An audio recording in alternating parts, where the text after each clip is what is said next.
Fire off. A lot of coaches, old coaching adage is the biggest adjustment, biggest leap that you make is from week 1 to week 2 in a season. Are you looking forward to seeing how you progress? What areas are you looking to kind of improve in the most from week 1 to week 2 defensively? Yeah. First of all, I thought it was a great performance by the defense. Early on, obviously you could see the early mistakes that we made, caused mostly by turnovers and, stupid penalties. And there was a few looks that we hadn't shown the defense, so that was more coaching than playing. I think, that vertical route that hit us, the tight end was tucked into the formation. I wish I could have had that one back in practice to show that, that particular look to our safeties. But other than that, I thought they played a clean game. The improvements are just get a 0.5% better. I thought we ran real well. I thought we tackled real well on the perimeter. I thought after we settled down, the defense played pretty sound. There was less and less mental errors out there. We got a few there at the back end when we were playing, our young players. But, yeah, overall, just keep doing what we're doing, playing with good leverage, good fundamentals. That'll be the focus. Being more stout up front, with our front and our linebackers. But yeah, if we can get that kind of improvement, we're not asking for a lot. We're just a 0.5% every day. That we're out there. If we can get 2.5%, 4% better. Coming up to this week, it'll be enough to have a good performance on Saturday. The big runs you gave up a couple early on, what kind of stood out to you after seeing the film? What the issue was there? Yeah. Well, one we just misfit. We just misfit a corner blitz. It was just the way the play actually unfolded. We had enough players there to do it. It just fit in a different way than what we practiced. Again, another thing that I wish I could have had back. It's more, the kids played hard. They played exactly the way we thought they would play, and it happens. It happens in football. The play actually came out in a different way. It unfolded in a different way, and which messed up a fit. And I could have did a better job of showing that to them, during the week. So the quarterback draw on third down. That was a signal issue. Again, another coaching issue. It's a first game stuff. A lot of first game stuff. So there was a few things that happened in the game that I'm glad that happened. Those are the things that you want to have happen in this type of game, the first ball game against that type of opponent. It gives us a chance to really clean it up and get some of the kinks out. But that was really it. There was 4 big plays in the game. Those were the big runs, the glaring runs. One was a misfit, and the other one was just a miscommunication on the sideline between the signal and the tempo. The tempo, kind of got us there. The kids turned their eyes away from the sideline a little quicker than they should have. Again, that's something that that can easily be fixed in more coaching than it is playing. You mentioned the safeties. I know you used a bunch of them. Are you planning to continue that, or is there a guy who maybe earned more reps next week, or how do you kind of plan to divide those? Yeah, it'll be off a game. It'll be game by game. We're really pleased with how our safeties are progressing. Obviously, none of them ever had played or started in a game before last week, so they showed us a lot. They made a few errors here and there, but it was more first game stuff. I mean, I think out of a veteran group, you'd probably would have had the same, a few of those same issues. Just again, we could have did a better job of showing them some of those looks. And you're always going to get that every game. With growth, with more reps.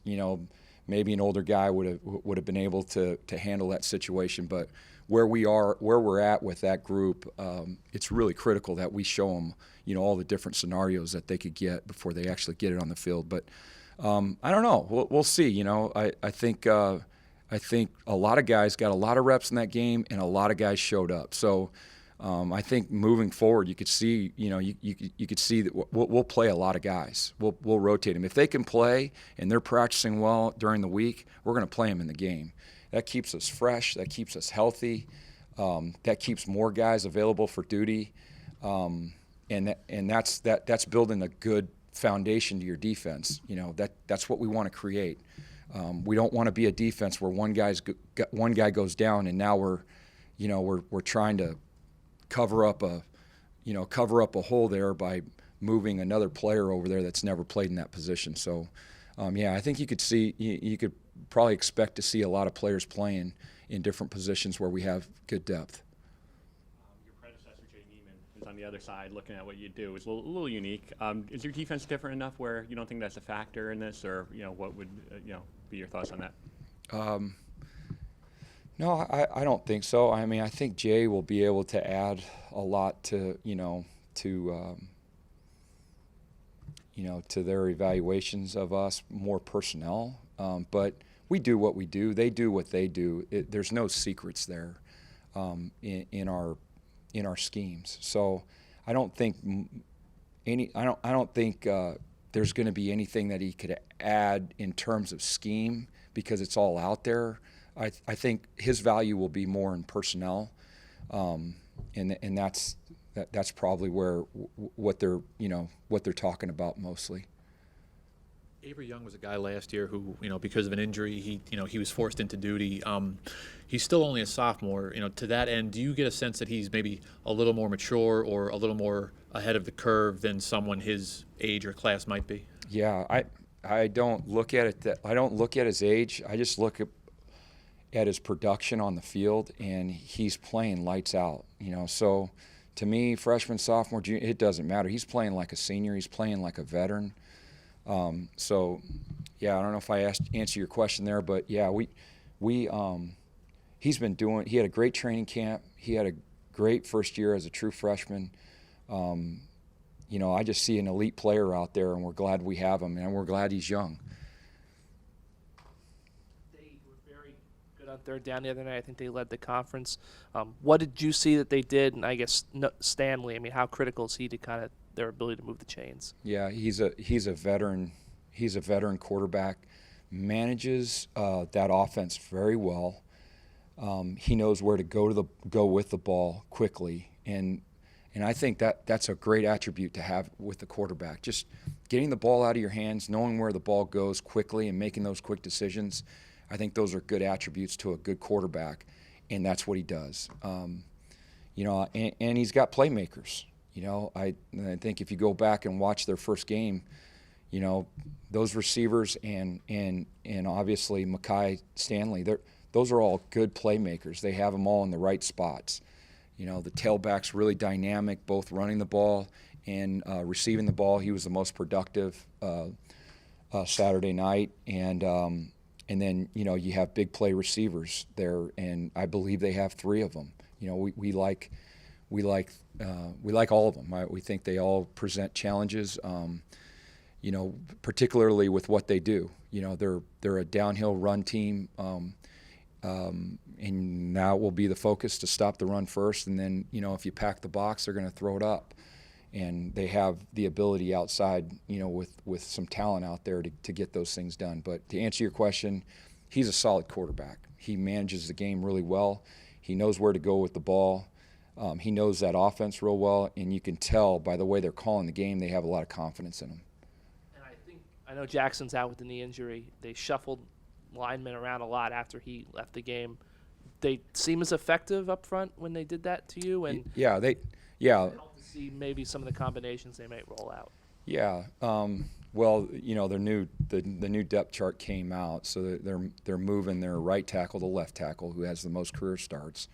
Right, they're moving their right guard to right tackle, and then they brought Schott in, as the right guard.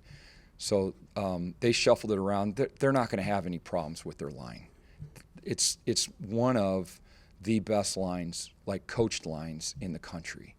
Like their number 2s would be number 1s elsewhere.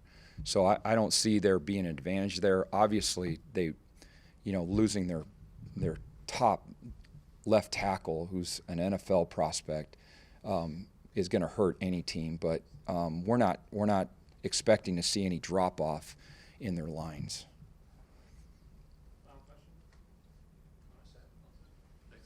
Yeah, great. Thanks, guys. I appreciate you.